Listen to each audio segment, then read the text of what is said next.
on behalf of Massachusetts Peace Action, and also on behalf of the Divest campaign sponsored by Mass Peace Action and Jewish Voice for Peace, I want to welcome everyone to tonight's really special webinar. There's so much going on these days that we often can't keep track of it all, but I just want to make sure that people saw this headline in the Globe, in yesterday's front page of the Globe on MIT. There's just an awful lot going on there. There's been an awful lot going on there that we're not always aware of. And so we're having this very special webinar tonight to find out basic stuff. What is MIT's connection to Israel and to the war on Gaza? What are activists on campus doing in relationship to that relationship? What price are they paying in terms of what is the reaction to the administration at MIT to what they're doing in their work? And then hopefully, if we can get to it, what type of collaboration might be possible between those working so hard at MIT to end this war and to end MIT's connections to it and the rest of us who are not on campus. So that would be an awful lot to cover. We'll see what we can get to. I want to welcome tonight's presenters. Mila Halgren is a postdoc associate in MIT's Brain and Cognitive Sciences Department. She's an organizer with the MIT Coalition for Palestine. She's one of many scientists working to end MIT's military research for the Israeli occupation forces. Richard Solomon is a PhD student at MIT, where he studies political economy and Middle East politics.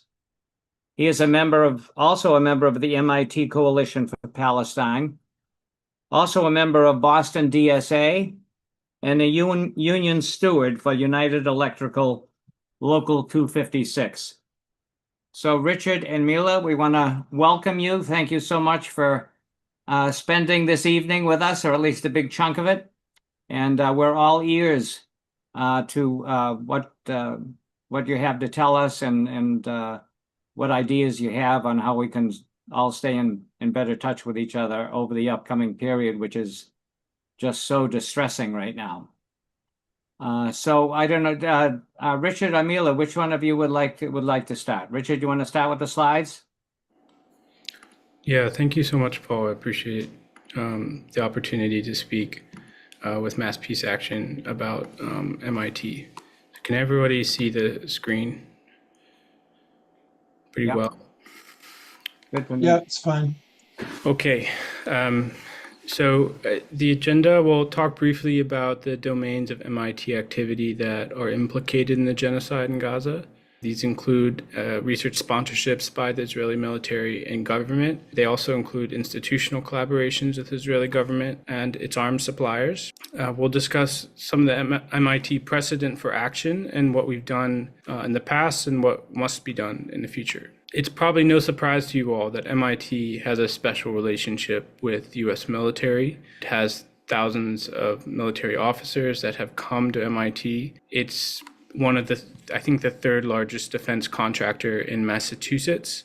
And, from the beginning, MIT students have been very vocal in contesting this, in trying to move the institution away from war and violence and towards peaceful pursuits.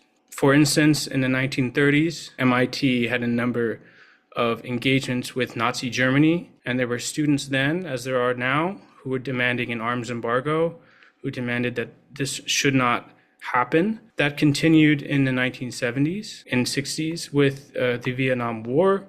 There were mass protests at the instrumentation laboratory. And today, going through into the 90s and the 80s, on the left here is the Sharpeville massacre in South Africa.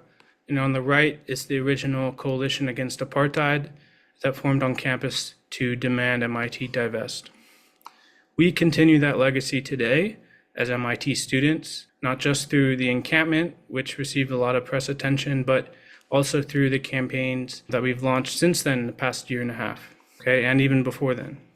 There are basically 5 domains of MIT activity that we could consider involved in the Israeli genocide in Gaza. Like many schools, we have a large endowment. It's the 5th largest in the United States. Like Mass Peace Action's campaign to divest the pension funds, this endowment is also likely invested in companies that arm the State of Israel.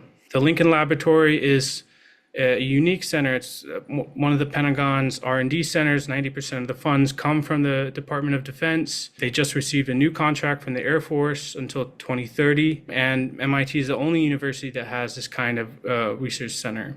In addition, about 1/5 of campus research funding comes from the Department of Defense, and if you count all the federal sources, that's about half.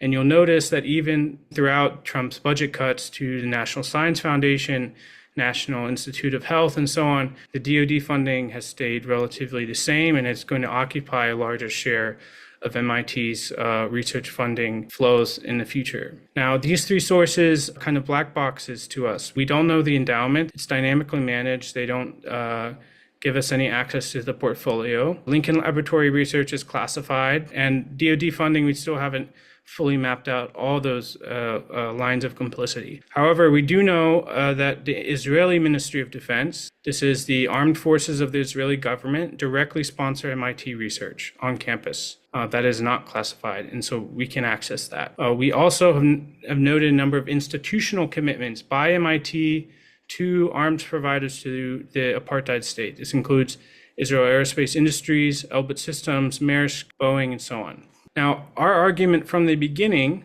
on these financial and research ties is that they are immoral and they must be cut, and that the use cases of the research are irrelevant to that moral claim. Academic freedom is not an excuse for this kind of thing. To illustrate why that should make sense, you have to think about Jeffrey Epstein. He's in the news a lot right now, one of Donald Trump's friends. He used to be a donor to MIT. He donated a lot to the Media Lab, for instance. When activists exposed those ties to Jeffrey Epstein, nobody in the MIT administration began talking about the use cases of the research, how important it is to study Alzheimer's or cancer research or climate research or whatever. What mattered then was that Jeffrey Epstein was a convicted sex offender and he was sponsoring research, and that was immoral. Okay, so that's the first point. And oftentimes in MIT's own communications, they will try to mislead people and say that's not the real claim, but that's the claim.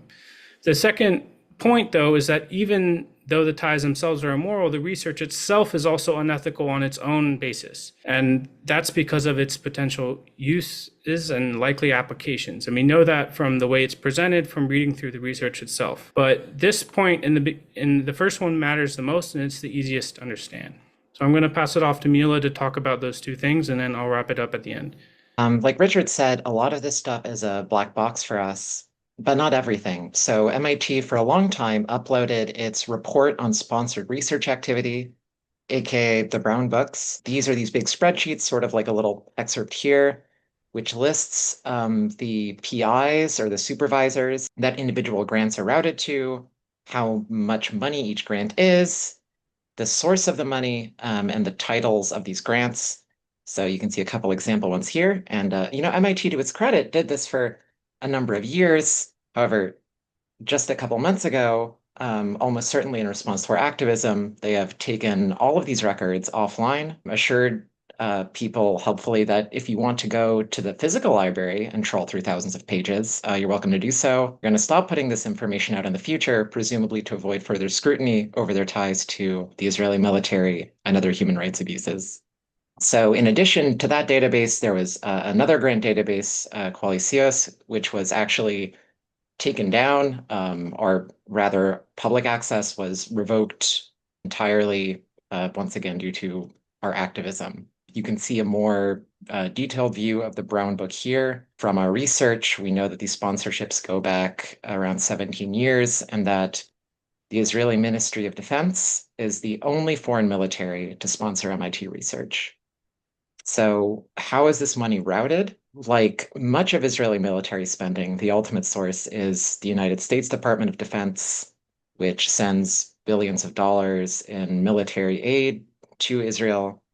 Specifically, they give the Ministry of Defense a bunch of money with the proviso that it has to be spent back within the United States, and the place that they choose to spend that money, or the place that they like allow their grant requests to receive proposals from, is our school, MIT. And again, this is all the direct military research done by MIT labs for the Israeli Ministry of Defense.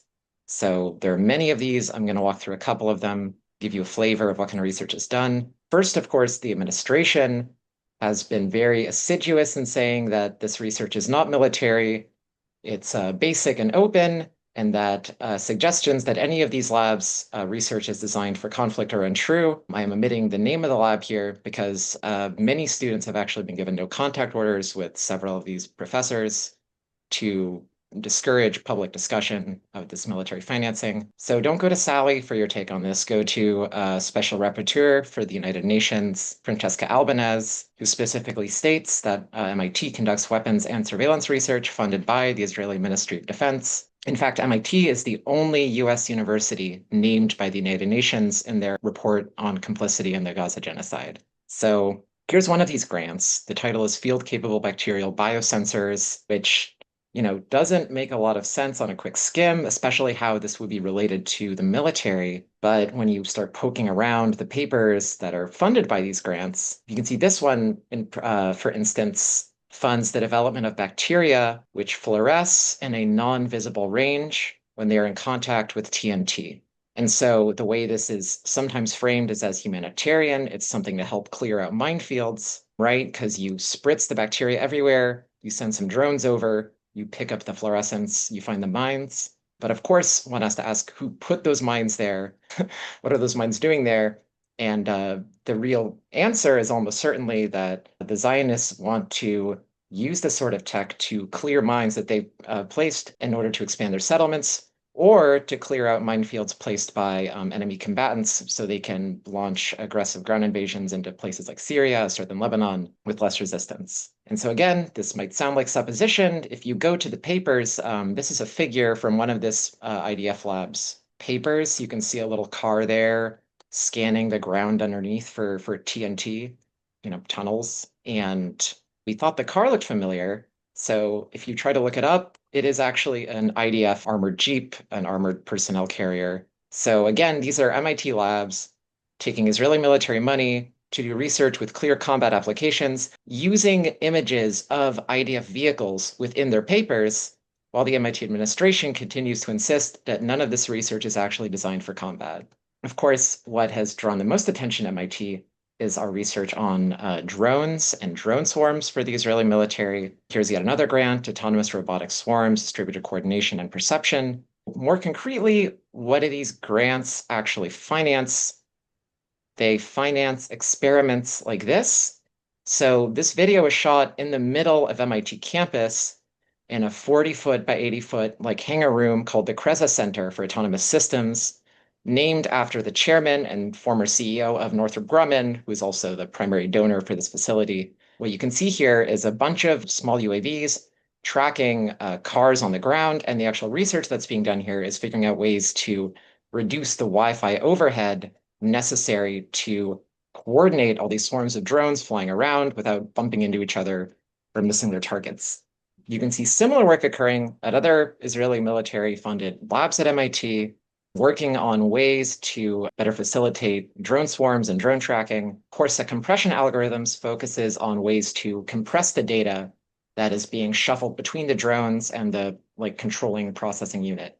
And again, if you just read these papers, and you can see some quotes on the left, they almost always mention security applications, surveillance applications, defense applications. So again, don't trust us, trust the people that actually write these reports. Even if none of this were the case, if you look at the co-authors for many of these papers, they are actually done in collaboration with weapons engineers at some of Israel's largest weapons companies. So that's a brief overview of like directly sponsored Israeli military research at MIT. But of course, we also have a lot of institutional collaborations with various weapons companies. I'm only going to go through a couple right now, but you can consult our published online work for more or ask us about it during the Q&A. So you have all these companies facilitating the genocide. How do they liaise with MIT? They enter into various contractual relationships with a whole host of different MIT programs, each with their own acronym. In a way, this is actually a lot like the US DoD, where they will give these companies access to research, students, professors, allow like members of these companies to reside in MIT labs and learn from them, do research with them, etc. One concrete example is CSAIL alliances. It's a way to shuffle companies into our computer science and artificial intelligence labs, who are the ones that do a lot of the drone work I mentioned earlier. So if you look at the publicly listed affiliates of these partnerships, you see a lot of the usual suspects like Northrop Grumman, Raytheon, Caterpillar, the Boston Consulting Group, which is responsible for the inhuman acts of the GHF recently. But of course, you also see some really egregious corporations in terms of their complicity, like Israel Aerospace Industries, or IAI. IAI is the largest defense and aerospace company in Israel. It's owned by and run by the Israeli government. They make a lot of the missiles, automated, like autonomous armored bulldozers, a lot of weaponry used in Gaza and Palestine. So it was rather shocking to us when we checked their LinkedIn and we see that just a month ago, Israel Aerospace Industries visited MIT. So you can see a picture here of, again, that they're posting of their chief executives at our school. If you look into who all of these people are, you can see on the right there, it's like the president of Israel Aerospace Industries American subsidiary, their chief technology officer.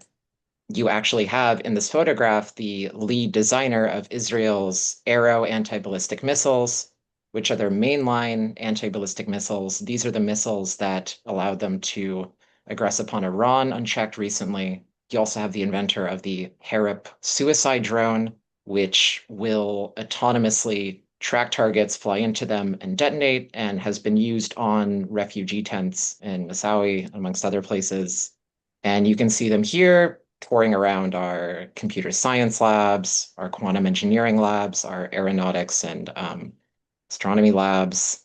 Putting aside these like very, very direct Israeli state connections, you also have some of the largest US military contractors like Boeing, who of course make a lot of the missiles and other munitions used in Palestine. And that's what they're commonly associated with. But now they're pivoting more and more towards autonomous flight. You can see one of their autonomous drones here, the MQ-28. And a lot of this is done by a Boeing subsidiary called Aurora Flight Sciences. Now, this name might be familiar to you because it is literally right above the Kendall T-stop. It occupies the top floor of this big building here, which is owned by MIT. MIT leases the space used by Boeing's Aurora Flight Sciences to do all their autonomous drone and weapons research.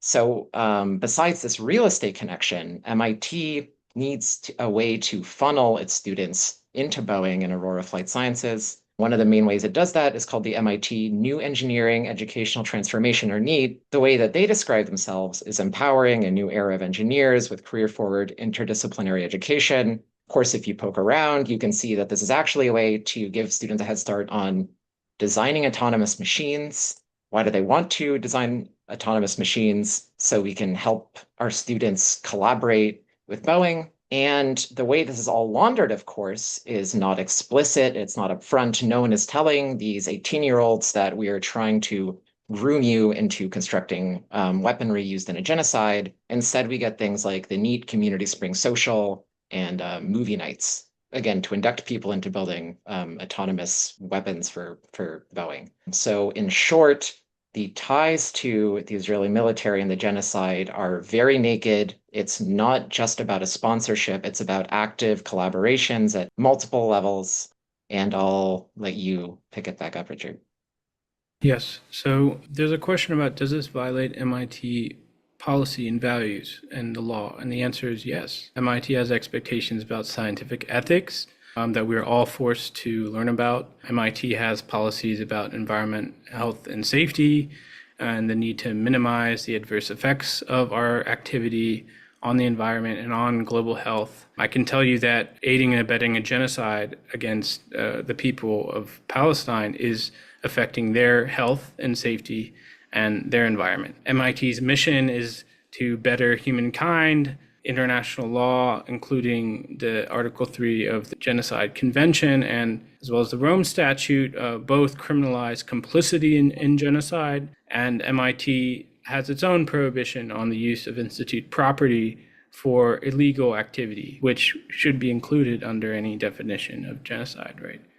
MIT also has a report. This was created after the Jeffrey Epstein scandal on campus. The authors of this report, Tevneet Suri, who's a professor here, recommended that MIT automatically reject any research sponsor if it answers yes to the following criteria, and that includes having supported or funded any gross violation of political, civil, or human rights, and if it's involved in a gross violation of these rights. Examples of such violations include things like genocide, torture, mass murder, systematic racial segregation, and, quote, deliberate and systematic deprivation of essential foodstuffs. That might sound familiar to you. But MIT has refused to implement this kind of criteria. Instead, it has this elevated risk review process. It only applies that to 3 countries, China, Russia, and Saudi Arabia. But this process also indicates, and you can see on the next slide here, if there's any risk that a research outcome will be used in ways that infringe upon political, human, or civil rights in a foreign country, or indirectly legitimize such violations, then that should be one of the criteria for denying that research collaboration. But they do not apply this to Israel. They apply it to China, Russia, and Saudi Arabia, but Israel gets off the hook. Now, is there precedent for MIT divestment? The answer is also yes. In 1973, MIT divested from the Draper Laboratory. This followed pressure from student movements against the war in Vietnam. In 2021, following the murder of a Saudi journalist, Jamal Khashoggi, the MIT Energy Initiative cut ties with Saudi Aramco, which is a state-owned oil company in Saudi Arabia. They've also ended engagements with Chinese AI firms who are accused of contributing to the surveillance of Uyghur Muslims. They've also declared that they divested from the Darfur genocide in 2007. So a few more. MIT ended a Taiwan program in 1976 because people were concerned about the proliferation of ballistic missile technology. In the 60s, there was a fluid mechanics laboratory that was run under 2 professors, Asher Shapiro, who's the head of the mechanical engineering department, and Ronald Probstein. They shifted from studying ballistic missiles to things like heart valves and how to clean up oil spills better and desalinize water more efficiently. And they also reconstructed the funding apparatus of that laboratory, which to that point had been dominated by the Pentagon, to civilian sources. And that also followed pressure from radical student movements. In 2019, the Media Lab director, Joy Ito, apologized for taking funds from Jeffrey Epstein and pledged to raise the same amount for survivors of sex trafficking. And MIT ended collaborations with the Skolkovo Institute in Moscow following the invasion of Ukraine. So we've seen them move before on divestment concerns more broadly. Now, the MIT Coalition for Palestine, to give you some context, is made up of 20 different groups on campus. I've highlighted 2 that have been historically important to our origins: the Coalition Against Apartheid, which was permanently banned and forced underground in January 2024 by MIT, as well as Palestine at MIT, to the Palestinian students. This represents lots of people and lots of groups from different backgrounds. We've had 6 campus votes in the past year and a half on Palestine, and I can tell you that they reflect the majority sentiment of the student body, which supports us. In March and April, the Undergraduate Association and the Graduate Student Union both passed landmark referenda demanding MIT cut its ties with the Israeli Ministry of Defense and provide transitional funding. That was followed by votes in the Graduate Student Council And then we've also seen in the past semester votes in the Undergraduate Association, Graduate Student Council, demanding solidarity with student activists like Mahmoud Khalil at Columbia, who had been attacked by ICE. So if that gives you not a sense of does MIT as an institution actually care about these kinds of things, but it does give you a sense about where the student body is and where their support lies. Now, I'd like to talk a bit about our wins. There's a video here from the career fair that we could show. This is at the 2024 career fair in September. Some activists put this on a rail and reeled it out, forced Lockheed Martin out of the career fair, actually. They left 3 hours early. They were so embarrassed and overwhelmed by the amount of opposition in the room towards them that they left. We also know Lockheed Martin ended its seed fund program. It had one with Misty Israel that was meant to connect students and faculty at MIT to Lockheed Martin's weapons factories in Israel and their offices there. And then an MIT laboratory head has pledged to his own workers in that laboratory to not renew the Israeli Ministry of Defense contract. So we see these as wins. And then in the spring, we forced out Elbit Systems from the Industrial Liaison Program. They ended their collaboration probably at the end of 2024. This was done in partnership with BDS Boston, as well as activists in Seoul, South Korea, and Bangkok and Tokyo, who pushed against this. The ILP program has conferences around the world. They went there, they protested, and we weren't super polite. We have to, really push them, make them uncomfortable. But eventually, Elbit Systems realized that they need to leave. For some context, Elbit, of course, is like one of Israel's largest arms companies. They make 85% of the Israeli military's drone force. Okay, so what is next? The first thing is that you need to join a BDS campaign. If that's not mass peace action, if you're a student at MIT, join us, help us. And I'm not just talking about boycotting a certain brand of hummus. Like Mass Peace Action, JVP, they have this campaign to divest the state pension funds. That's going on right now. Tonight in the US Senate, Bernie Sanders is forcing a vote, try to end $700 million worth of weapons to the Israeli government. There's initiatives happening locally, like the Somerville divestment effort. MIT students need to come talk to us and join organizers. And we need to build our disruptive power and our embeddedness within MIT's culture and develop some leverage there. I can tell you that over the next year, it's very likely that we are going to continue advocating for MIT to end its ties to the Israeli military, get the Ministry of Defense out of our research, as well as Israel Aerospace Industries out of the CCL alliances. I know it can feel somewhat overwhelming to see all the ways MIT is complicit. I know it's overwhelming for me, but just like the students in the 1930s who went against MIT rules and protested MIT's collaborations with Nazi Germany, in the same way they did that in the 1960s and 70s with Vietnam, and during South African apartheid, we're doing the same now, and that requires some amount of perseverance. I mean, in Cambridge, Massachusetts, I think the first BDS campaign, so to speak, was in 1971 against Polaroid, which used to make these pass photos for the South African racial segregated pass laws, right? It took, 15, 20 years for that to gain momentum to a state and nationwide effort to isolate South Africa over apartheid, and they won partially, and there was a democracy established in South Africa in the 1990s. So we must be brave, we must persevere, and that's kind of my final send-off. Mila and I have given a lot to this, but we're not always going to be around. The MIT police are persecuting us in various ways. I haven't been on campus in 2 months. They've barred both of us indefinitely over our activism. We're risking some amount to share this with you, but we cannot bow down to false gods of militarism and greed, and we're not going to be silent when our friends and relatives are being murdered in Gaza. So I'm going to hand it off to Paul. He's going to tell you a little more about what to do from here. Wow. Well, thanks so much, Richard and Mila, for this comprehensive presentation. I think we would like to hear a little more about what is happening and what has been happening to students over the past couple of years. I guess starting with the the encampment there in the spring of 2024, just so that people outside get a sense of what students have been going through and having their careers undermined, to say the least. I think it's important that we get a feel for that. But before going into questions like that, there are a couple of things we want to ask people in the audience tonight to do. There is a new bill being filed in the House that Cole is going to tell us about right now and give us the opportunity to send a message to our representatives in the House, asking them to sign on to this bill, because only a few of Massachusetts representatives have done so. So Cole, you want to take that one?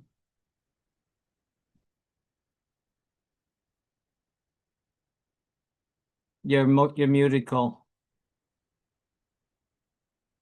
Okay, sorry about that. Yeah, the Block the Bombs Act in Congress would stop, that most of Israel's war machine is actually paid for by the US taxpayer. Israel is a rich country. It has universal health care. It has close to free education. It has many things that Americans do not have. But the American taxpayer pays for all those planes, tanks, bombs, tractors that knock down homes, and all the rest of it. So the Block the Bombs Act would cut off all the offensive weapons. It still wouldn't cut off the defensive weapons. MAPA would like to cut those off too, but right now in Congress, this is our best foot forward. We have 27 members of Congress supporting the Block the Bombs Act. They include 2 members of Massachusetts congressional delegation, Ayanna Pressley and Jim McGovern. If one of them is your representative, you can thank them. If your representative is someone else, you need to ask them to support that bill. And I need to put this in the chat. Yeah, so Cole is going to put the link to this form that you can fill out right now, actually, if you agree with it, to ask your representative to sign on to this bill, which would be, to say the least, pretty significant if it should get some traction in the House. So is that in the chat now, Cole? Yeah, it's there.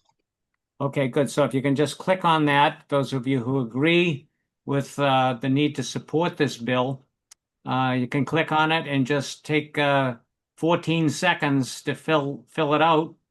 Press the button and it goes to your representative automatically, magically. So we are going to take, like I said, 13 more seconds to give you a chance to click on that link and to fill that out very, very briefly, and then we'll be getting back to our program. Okay, so that's good. I'm going to bother people with one more link. On July 16th, Richard and Mila testified at the hearing before the Public Service Committee in the House, in the Massachusetts State Legislature, where our divestment bill was being heard. This is H 2984.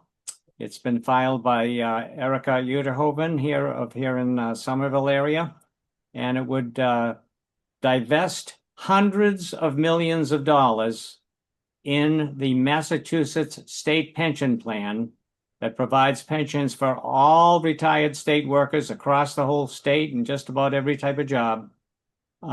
It would divest that money from companies like Raytheon, like Boeing, who are selling weapons to Israel. So I'm going to put a link if you would like to join us.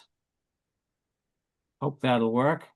You can just sign up there at some point during this webinar so that we have your name, contact information. This would involve things like talking to your state representatives about the need for them to support this bill, because it will be coming up for a vote in the Public Service Committee very, very shortly, over the next month and a half or so. And we need to bring as much pressure to bear as possible. But also we do public education campaigns, going out and educating people about these investments, so that it's not just a question of lobbying, our representatives, but also putting pressure on through public activity and getting people to sign postcards and all this type of thing. We hope that you all might be interested in something in plugging in one way or another to this campaign. There's plenty of ways to do it. And so if you are interested, we hope you will sign up by going to that link. Did that link show up, Cole? Do you know? Yeah, it did. Okay, good. So with that said, we are going to include in the follow-up email that everyone who registered will get tomorrow, which will be a recording of this webinar. And Richard and Mila are going to give me a link to the research paper. It's actually more than a paper that gives a lot of the details that they touched on in their presentation, so that if you want that solid documentation, you'll be getting that. So keep an eye out for that. It'll come to you tomorrow or the next day in a special email. It'll come with a recording of tonight's webinar that you can share with friends who aren't able to make it tonight. Or if you wanted to go through some specific points of tonight's presentation yourself, you can do that. So let's give question and answer a try here. I'm going to ask people to go to the React menu item at the bottom of your screen and click on that, and then click on the raise hand function, and we'll see if this works. So if you have a question, please go and raise your hand, and we'll call on you in the order that you ask your questions. For now, maybe we could start with just what has been going on, what has been happening to students at MIT, and are there things that people who are concerned about Gaza can do to be supportive of students who are going through this difficult time? Well, I can say, I think it was a few months ago, we were speaking with Mike Albert, who was a student activist at MIT in the 60s and 70s, and a colleague of Noam Chomsky, and he made this ironic remark that, in his day, they were extremely militant and people mostly got off free, whereas nowadays we do kind of very little, and yet we're punished pretty hard. And so some examples of that is after the encampment was destroyed by the riot police, MIT suspended dozens of people. I think there was at least 20 arrests over those 3 weeks. Some people were charged with assaulting a police officer, things like that. These have been disproportionately minorities at MIT. And then, over the past year, you may have heard of Prahlad Iyengar, who was an editor of a campus publication that was banned. He himself was effectively expelled. He lost funding for 5 years because of his stance on the war. He wrote an article about the diversity of tactics and trying to engage more in the broader community instead of just remaining on campus and being part of mutual aid efforts and so on. And that really provoked some fears, and he was suspended. Other people have been suspended. In the past, it's been 2 months. Mila and I are still not allowed on campus. There's been no disciplinary proceeding against us, but this is considered an interim action or temporary one that the MIT administrators can simply just hand out without any real justification. So these things are always happening. There are student organizations that were implicated in a long, drawn-out fight with the admin because one student went on to the sidewalk in front of Lobby 7 and handed out flyers that indicate some of the places on campus where some of this research and some of these kind of nefarious activities happen. And they reacted very strongly and tried to discipline a bunch of the student groups that are part of the Coalition for Palestine. So, you know, this is kind of a longstanding theme. When we show up on, you know, on campus for a protest, they'll bring out the barricades and the police units, and they'll have, you know, the zip ties ready and all of this sort of to intimidate people, and they'll send emails saying you shouldn't participate unless you want to be, you know, disciplined later. And so it's a culture of fear, but it hasn't really stopped us, and that's the hopeful part. I don't know if Mila has more to add. Yeah, I guess I'll add that I think a common frustration that a lot of students involved in organizing have is that a lot of the media is really fixated on student narratives here, understandably, and like freedom of expression and the various draconian ways in which these schools are trying to cover up their war profiteering. But of course, like all of this is really super relevant when compared to the scale of the genocide that MIT and the Boston area is so like actively invested in. Um, that sometimes like too much of a focus feels distracting or farcical. But of course, like people do need to keep supporting the students doing this work. The best way to support those students is to like become involved yourself. I think one as like Richard alluded to at the camp, a lot of people ended up getting suspended after. There are a lot of arrests. But ultimately, all of these suspensions, or I think all of them, ended up being lifted at the time after mass agitation on the part of the grad student union and other organizations, and just like a mass turnout of the student body, you know, saying we're in solidarity with these students and we're in solidarity with Palestine. And the amount of crazy punishment that these schools can get away with is like inversely proportional to the number of students and parents and like professors that are actively involved and willing to put some skin in the game. Yeah, wow. So it would be nice to develop stronger connections.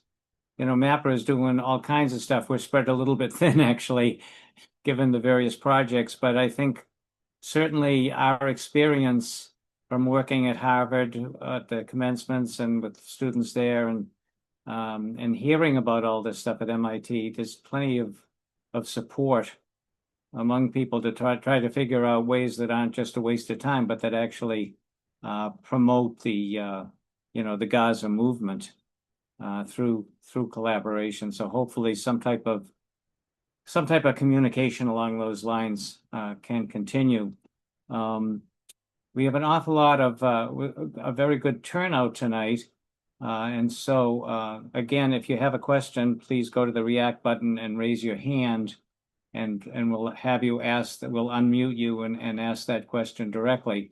But could you go into, you mentioned these particular companies. It was kind of the fifth way that MIT is connected to the war. Now, those companies you mentioned, like Boeing and the Israeli company you mentioned, and then I think Raytheon was one of them. What type of relationship, in other words, are they involved in actual partnerships with professors at MIT for research? I mean, these we're not talking here about MIT holding stock in these companies. We're talking about some type of presence they have on campus, right? And Yeah. do these companies like pay MIT money to do their activities on campus, or what is the nature of that relationship? There's kind of two levels.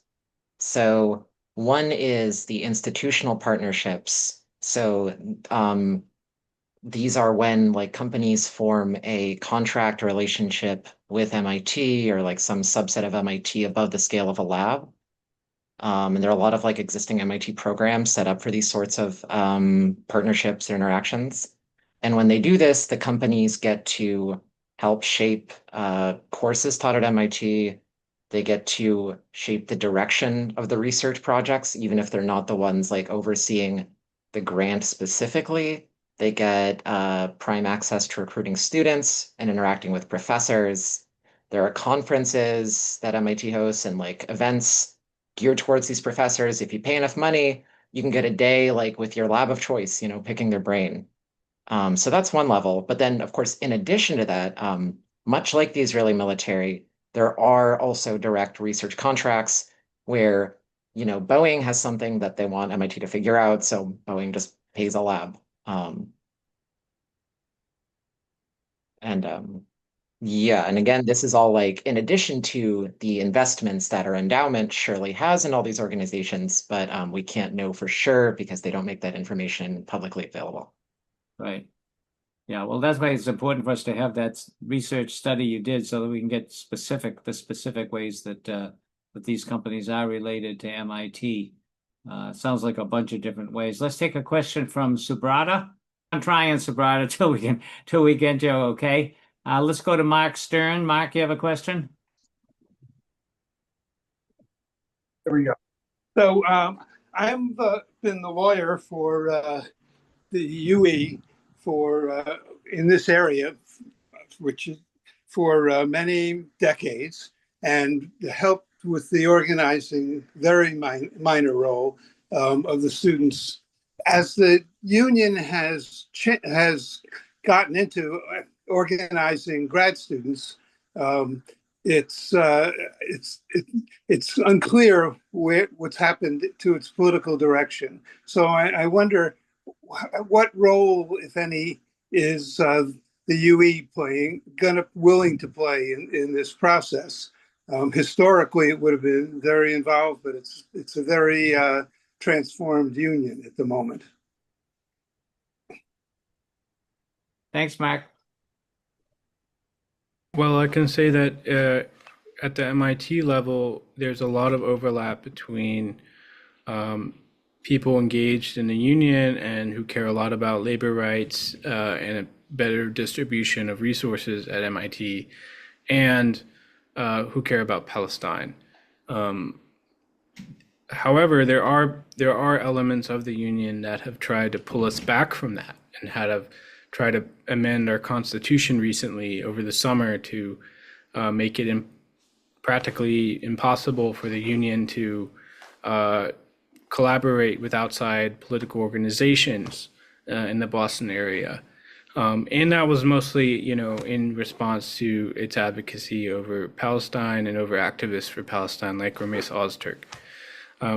That vote was crushed, but that sentiment remains. I think some of the MIT union leadership might be more reluctant to kind of lend the full authority of the union behind a radical divestment effort. Now, of course, they passed the referendum last year about it, so they've definitely been very, very, very vocal, and we're very proud and happy about that. And I think there's going to continue to be movement going forward. I'm a steward in the union.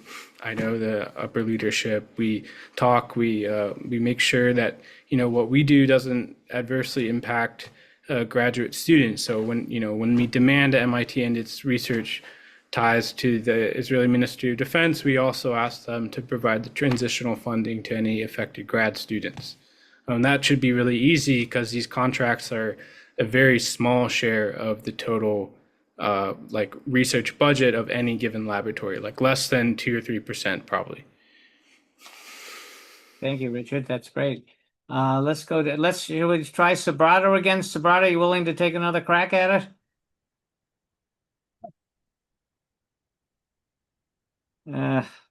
Something's wrong there. Subrata, maybe you want to put something in the chat. Put your question in the chat. Let's go to Asaf Khoury.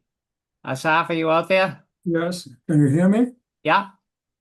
Okay, it's about the work that Daniela Rus is doing. I'd like, if possible, from Mila or Richard.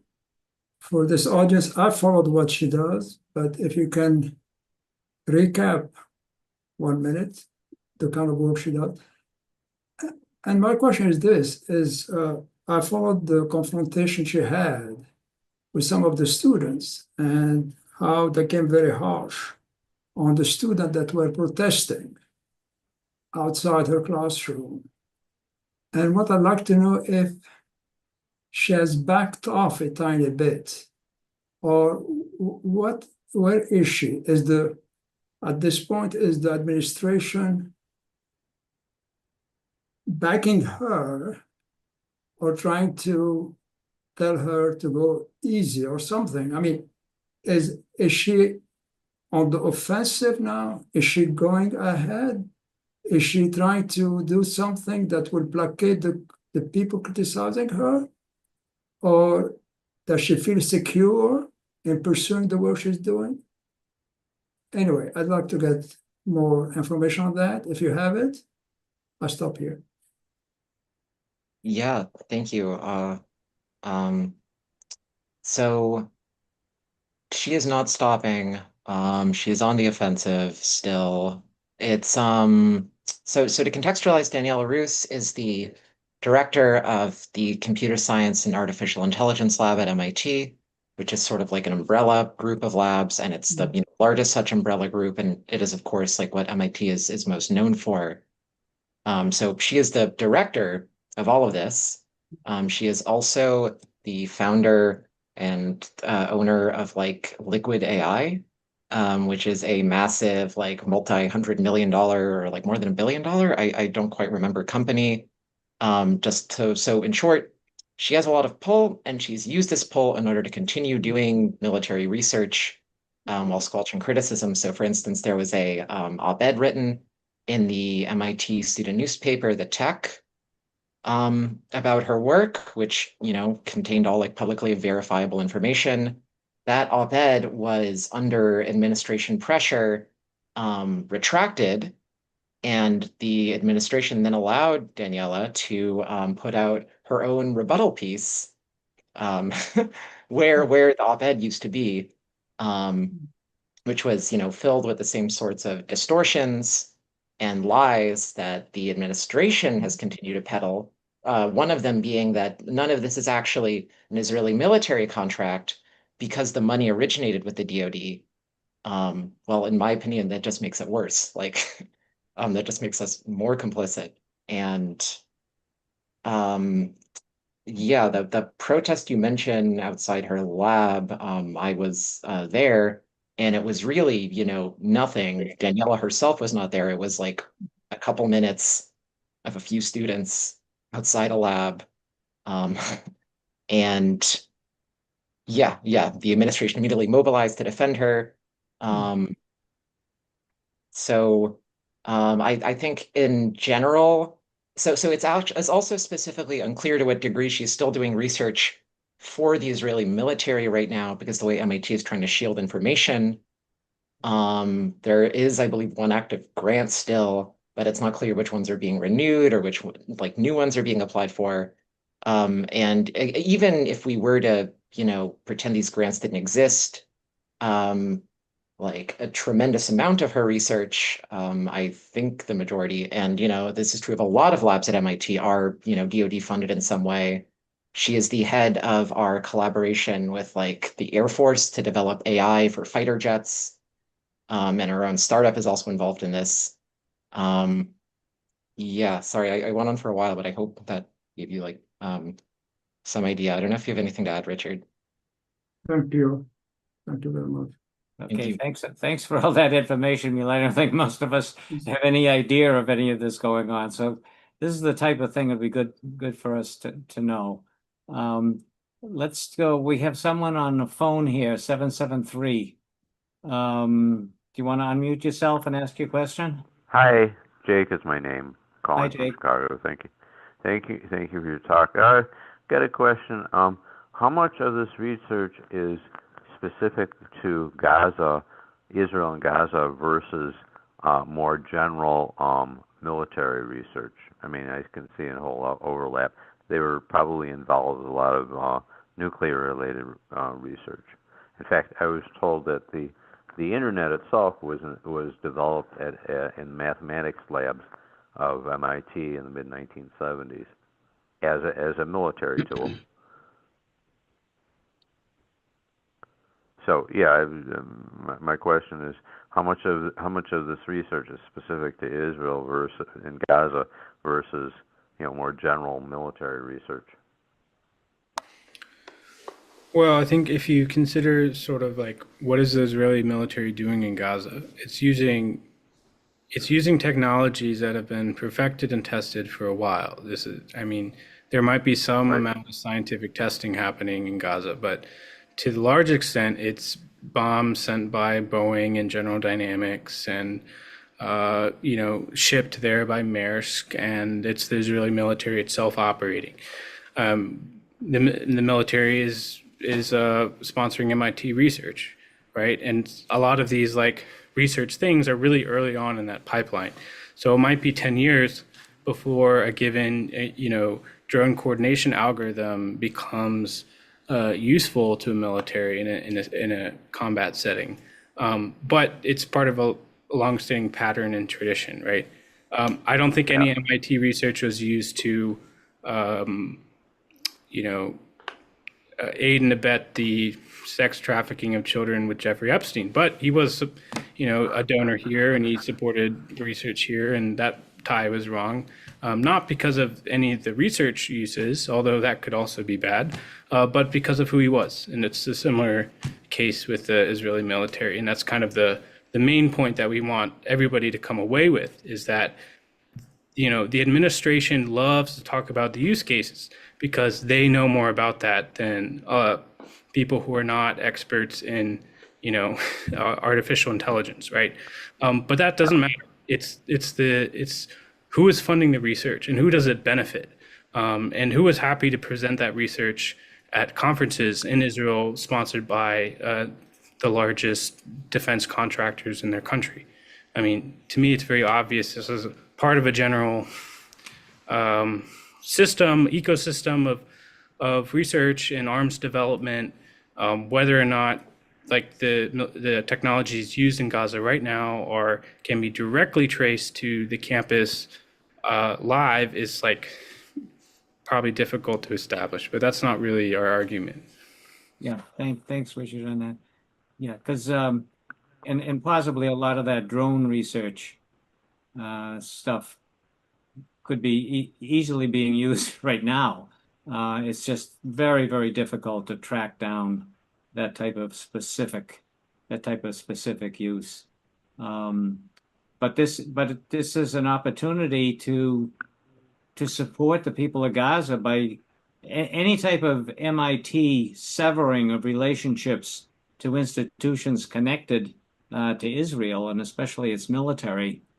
Those would have a big effect on Israel to see that type of thing happening in the U.S., whether through divestment campaigns or these campaigns of kicking these companies off campus or ending this particular research. That would have a huge ramifications for Israel and would be a big help toward piling on efforts to end the genocide and the starvation right now. I'll just add really quick. Go ahead, Mila. Just really quickly that in terms of specific to Gaza ties, it is really, really unprecedented to have like Israel's leading weapons designers come to the United States and like tour labs, right? That are not military, that are not classified. And that is what happened literally like 1 month ago, right? At MIT. So yeah, like Richard and Paul say, it is really hard to establish these direct lines, but insofar as anyone could draw a direct line between like the military research done at any campus and what's happening in Gaza, it would be MIT. Yeah. And there's, as you mentioned, there's specifically cited in this human rights report, just put out this 76-page report by the official rapporteur for the UN. So they're the only university, in fact, one of the few institutions actually mentioned by name in that study. Subrata, should we try you again? Because this is someone that does know a lot of these practical applications for things and what the research is used about. Subrata, you want to give us a try here? Is this working? Yes. Thank God. Yeah. Richard and Mila, I'm Subrata Ghosh Roy. I has a little attachment to MIT, at the Science, Technology, and Society program. I'm a research affiliate there, although my work is primarily on military-industrial complex, the relationship between universities and the Pentagon. And so, first of all, you did a fantastic detailed presentation. I have been talking about these issues for probably 15 years, both in the United States and in Japan and elsewhere. But finding data like you have shown on MIT is really impressive. And I would love to collaborate with you in any way I can in this work on Gaza. And I have one. Sorry.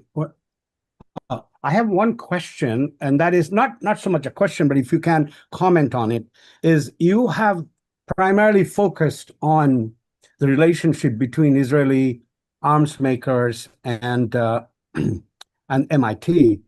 Now, Israeli arms industry and U.S. arms industry, they're joined at the hips, just like Biden was talking about that we are joined at the hips. It is really true, because the money really originates not in Tel Aviv or Jerusalem, but in Washington. And so money is just transferred under various guises in the budget, in the Defense Authorization budget, to go from our military budget, which is now almost infinite. It's and go to Israel and then come back to these kinds of places like MIT. So your focus on MIT is very important, because first of all, you're there, you know the institute, its people, and what is happening, and exposing what's going on. And many efforts are made all the way, as Richard mentioned, back in the 60s with Noam Chomsky, and those people are still on campus. And then again, during the Star Wars, a project of President Reagan in 1983-84. And in both of those occasions, after massive student uprising, we had commissions. In the first commission was in the 70s, but it's called the Pounds Commission, and Professor Pounds at Sloan School is still around. He's close to 90 something. I met him. And the second was by the Nobel laureate physicist, now in my own senile state. I probably don't remember his name, but he was a solid state, I think, physicist. And these two commissions, particularly the second one, after the Star Wars debacle, made specific recommendations and observations about the presence of military research on campus. And you may want to take a look at these, the second report in particular, because things that you are raising is very much related, and it had very large faculty support at the time. I understand. I was not on campus at that time, but I'm going on too long. The one question was, have you looked at the relationship between CSAIL and these other departments, particularly Aeroastro, with the DARPA, the Defense Advanced Research Project Agency? Because a lot of the money is coming through the DARPA budget to MIT and other institutions. But I would thank you very much. You're so courageous. I'm so impressed. Thank you again. Thanks, Subrata.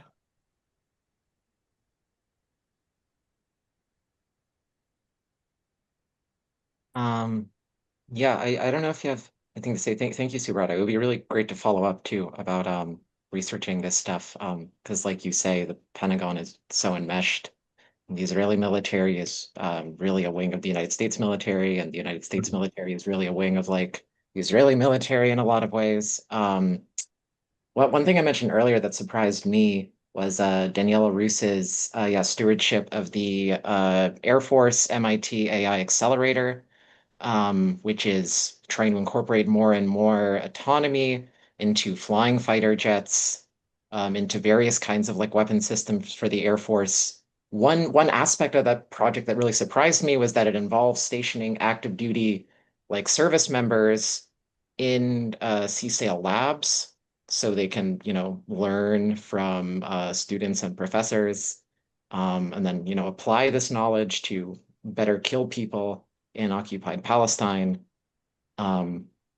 Yeah, I don't know, that really surprised me, right? They walk amongst us.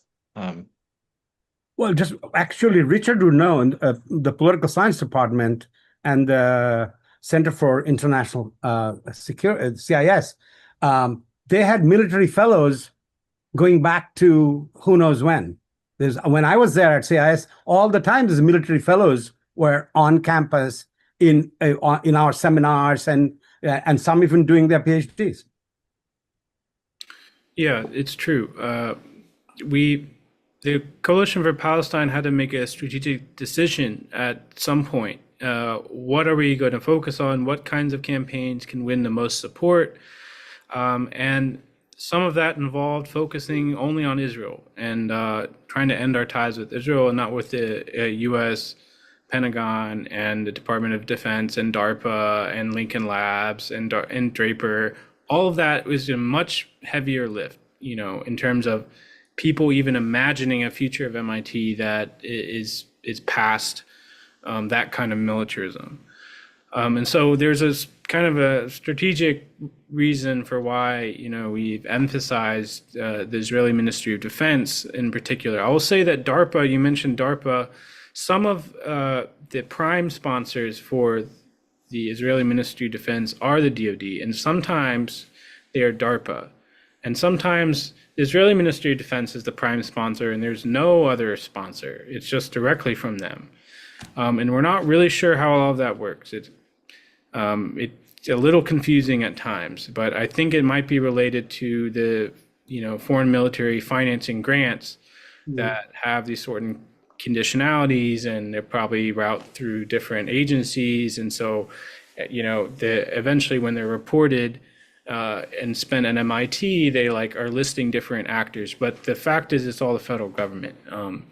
And it's hard for us to imagine an MIT that just unilaterally decides to distance itself from all of that without a broader political and institutional climate that makes that possible. And this is one of the reasons why what MAPA is doing is so important, I think, because if the state of Massachusetts divests its pension funds, that provides a certain kind of policy environment and a certain amount of risk reduction, politically speaking, for MIT to make a decision, right? If Bernie Sanders legislation passed tonight, I'm sure it'd be much easier for MIT administrators here to say, okay, well, we'll end our ties too. So these things are connected, and unfortunately, I think in our current balance of power politically, on the federal level, there's not a lot of hope, but we can make movement at the state level and the local level. And even in the 1980s, when people like Willard Johnson, who was a MIT, I think is the first tenured Black faculty member at MIT. He was a political scientist. He and Oliver Tambo, who was one of the heads of the anti-apartheid movement in South Africa, met, and they decided on the strategy that, we're not going to make a lot of headway under Ronald Reagan, so let's focus on the local level. And that's, and they built Mass Divest and passed a divestment law that was the first in America, and it started a cascade. And so I think, something similar needs to happen. We're trying really hard to make MIT the first big school to do this, but it might not be us. It might be somewhere else. But when the cascade starts, it becomes harder to stop. And I think that on a public opinion level, we're at a point where I think any sort of divestment win will be received really positively, and that will only incentivize future ones. So I'm very hopeful for the future. I know it can seem like we're not making a lot of progress, but often there's a domino effect that happens right at the end of a given divestment campaign where we finally win everything. So, you need to persevere. Thanks for that, Richard. And thanks especially that our focus right now is Gaza. And any type of research or campaigns or whatever have to be focused on ending that starvation, that genocide. And so we can't go after everything right now. The fact is that we've already won much of the public education debate on this, and we have to turn that into into strategies that will actually impact U.S. policy and impact what Israel does. So I think if we just look what's happened in the last couple of weeks with all kinds of people who were supporting Israel's policy jumping on now and talking about we cannot allow this starvation to go forward. Here is an opening for us to take all this research and focus it on ending that starvation and ending the military activity.